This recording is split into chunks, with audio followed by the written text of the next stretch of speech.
Good morning. मैं Vinod Kumar Meena, assistant professor government girls college Bundi.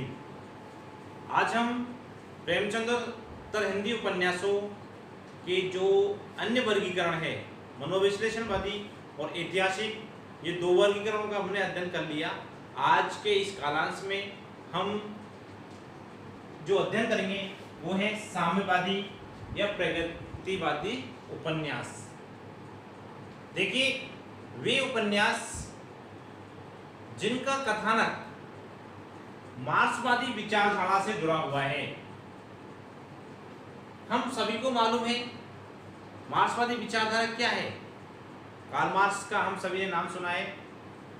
तो जो मार्क्स के जो विचार हैं, मार्क्स के जो सिद्धांत हैं, उनको आधार बनाकर जो उपन्यास हिंदी में लिखे गए वही साम्यवादी उपन्यास है। उन्हें ही हम प्रगतिवादी उपन्यास कहते हैं, क्योंकि कार्ल मार्क्स भी अपने सिद्धांतों में, अपने विचारों में समानता की बात करता है, बराबरी की बात करता है, उच्च नीच समाज का वर्ग विभेद का उसको मिटाने की बात करता है।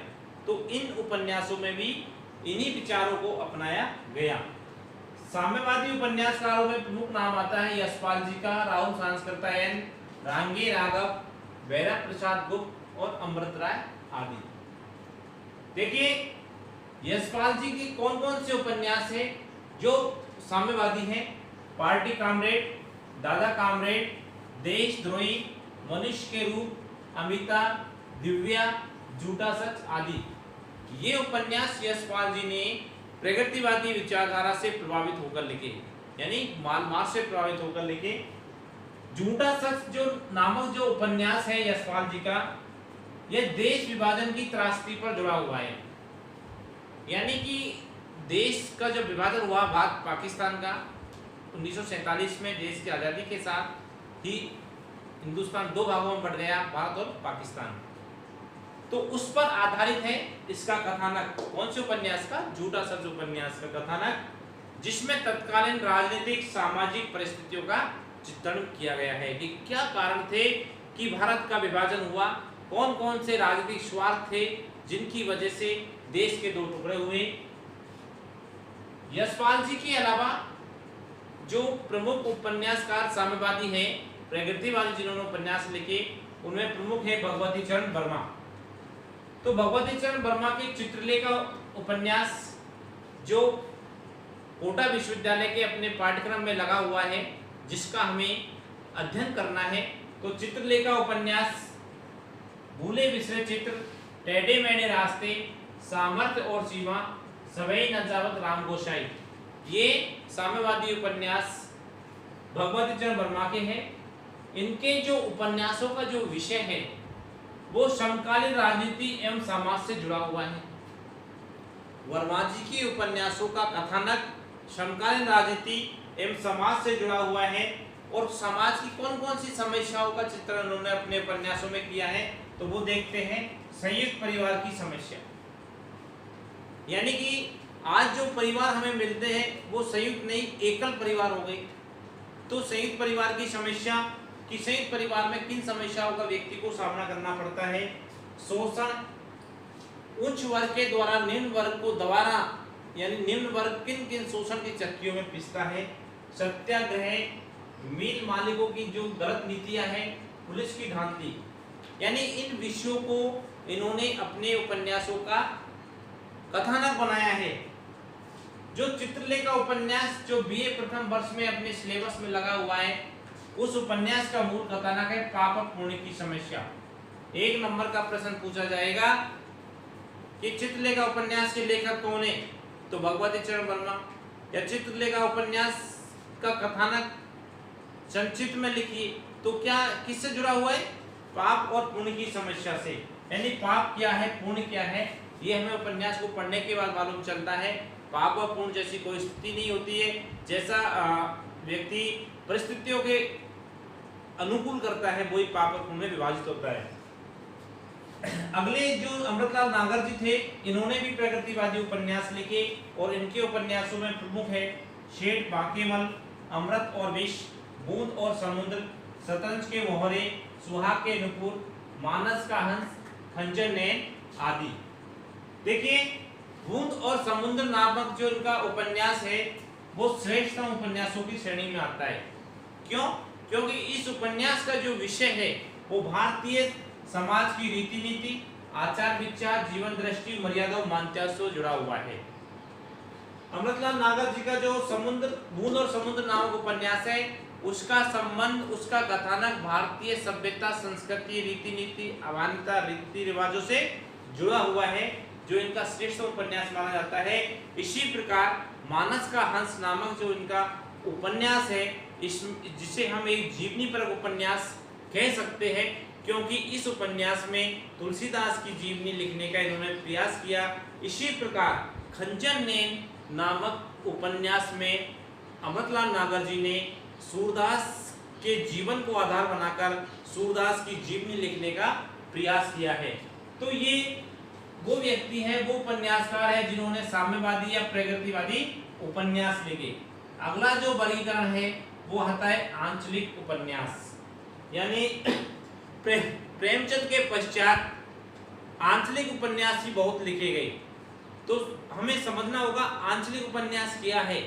जिन उपन्यासों का कथानक, जिन उपन्यासों की विषय वस्तु किसी अंचल विशेष से संबंधित हो, अंचल यानी स्थान, किसी विशेष स्थान से संबंधित हो, तो हिंदी में ऐसे आंचलिक उपन्यास लिखने वाले श्रेष्ठ उपन्यासकार हुए थे, वो थे फणीश्वर नाथ रेणु।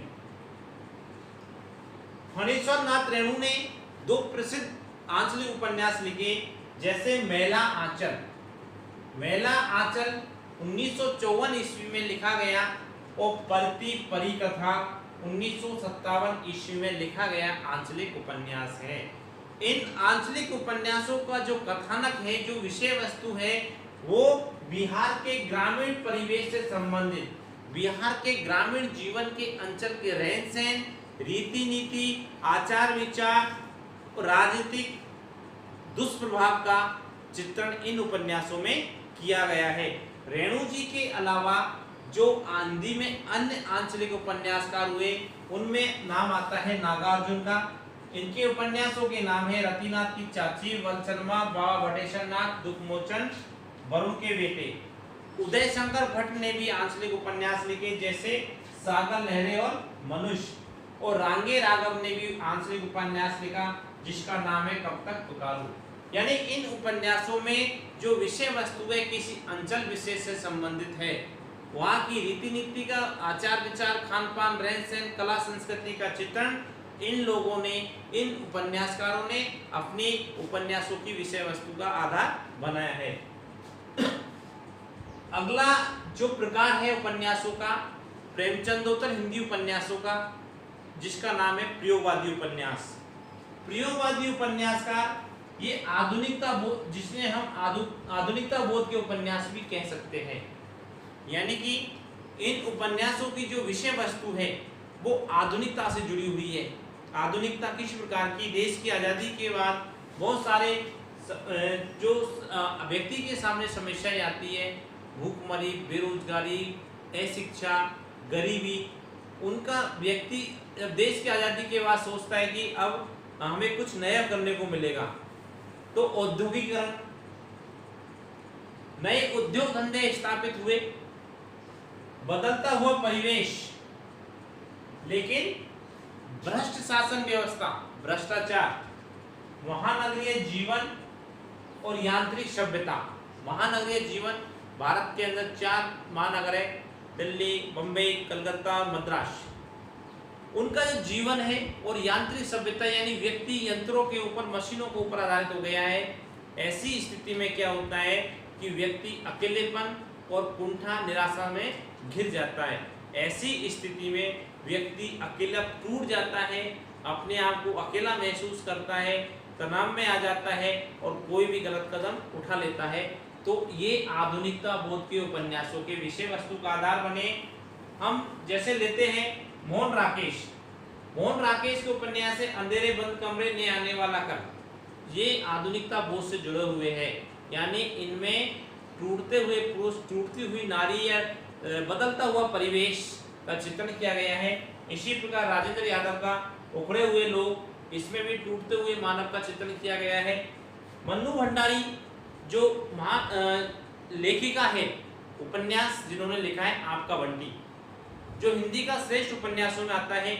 आपका बंटी उपन्यास की जो कथानक है उसका संबंध तलाकशुदा दंपति के बच्चों पर पड़ने वाला दुष्प्रभाव, यानी अजय और शकुन जो उपन्यास के नायक नायिका हैं, दोनों कमाने वाले हैं, दोनों अपने पैरों पे खड़े हुए, ऐसी स्थिति में क्या होता है, इनके बीच के अंदर तलाक पैदा हो जाता है, तलाक हो जाता है, और तलाक होने के बाद इनके बच्चों पर जो दुष्प्रभाव पड़ता है उसका चित्रण मन्नू भंडारी ने आपका बंटी नामक उपन्यास में किया है।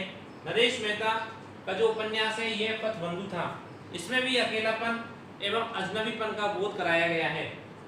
निर्मल वर्मा के उपन्यास है वे दिन लालटेन की छत एक चित्रा सुख, ये भी आधुनिकता बोध से जुड़े हुए उपन्यास है।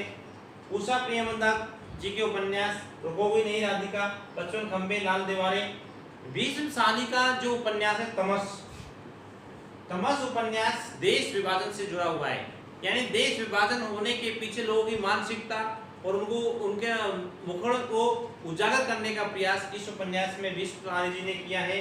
मनोहर श्याम जोशी का कुरु कुरु स्वाहा, इस उपन्यास में युवा पीढ़ी की दिशाहीनता का चित्रण किया गया है कि आज के जो नौजवान हैं वो किसी एक दिशा की ओर, एक लक्ष्य की ओर अग्रसर नहीं हो रहे, बल्कि वो दिशा भ्रमित हो गए हैं, उसका चित्रण मनोहर श्याम जोशी जी ने किया है। धर्मवीर भारती का सूरज का सातवां घोड़ा नामक उपन्यास में नवीन शिल्प का बहुत अच्छा प्रयोग किया गया है। तो निष्कर्ष के तौर पर हम देखें तो प्रेमचंद्र हिंदी उपन्यास जीवन के यथार्थ से जुड़ा हुआ है। क्यों? क्योंकि ये जीवन के अधिक नजदीक है, व्यक्ति को समझने का प्रयास इसके माध्यम से किया गया है। लेकिन होता क्या है कि इन उपन्यासों में कोई जीवंत पात्र नहीं दे पाया। जिस प्रकार प्रेमचंद ने होरी नामक जीवंत पात्र दिया है, ऐसा कोई जीवंत पात्र उसके पश्चात लेके गए उपन्यासों में हमारे सामने नहीं आता, बल्कि बहुत अच्छा प्रयास है प्रेमचंद्र हिंदी उपन्यासों का कि इन उपन्यासकारों ने जीवन को नजदीक से समझा, व्यक्ति की समस्याओं का, समाज की समस्याओं का, युवा पीढ़ी की समस्याओं का, टूटते हुए परिवेश, टूटते हुए रिश्ते और जो अनेक प्रकार की जो रीति रिवाज है, अंचल विशेष को इन लोगों ने अपने उपन्यासों का कथानक का आधार बनाया है। धन्यवाद।